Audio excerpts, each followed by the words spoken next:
जय शिवराय मित्रांनो परत एकदा शेनगाव तालुक्यातून म्हणजे हिंगोली जिल्हा आहे, तालुका शेनगाव या भागातून आपल्या आजचा तिसरा दौरा आहे. म्हणजे 3 गावचा दौरा होता. पहिलं गाव झालं वलाना, त्यानंतर झालं पटवाडी आणि तिसरं गाव होतं लहाना केंद्रा. अशा पद्धतीचा आज 3 गावची बैठक होती. आणि परत सांगितल्याप्रमाणे बद्री पाटील आहेतच, त्यानंतर पठाडे पाटील आहेतच, आणि मी स्वतः गणेश ठाकरे आणि सरकडे साहेब, तसेच तांबिले साहेब होते, तसेच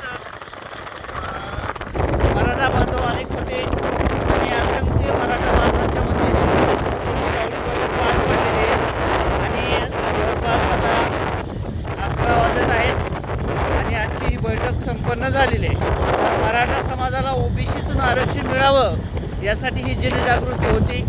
मराठा समाजाला गावगावातून जे काही मराठा समाज आहे त्यांना जागृत करण्याचं काम हे करण्यात आलेलं आहे.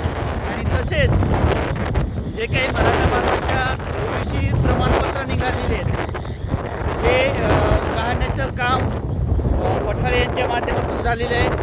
आणि मराठा समाजाचे जे काही ओबीसी व्हॅलिडिटी आहे ते सुद्धा मोठ्या प्रमाणात मराठा समाजाच्या काढून देण्याचं काम हे चालू आहे.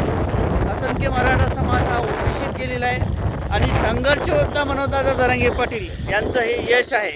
खरं तर मराठा समाजाला कधीही असं नेतृत्व मिळालं नव्हतं. अनेक वर्ष गेले, जवळपास 30 ते 40 वर्ष गेले.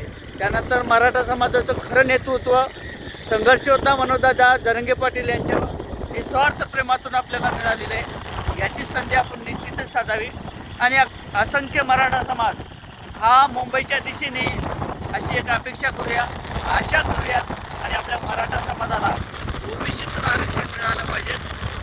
हा जो काही मनोजदादा जरांगे पाटील यांचा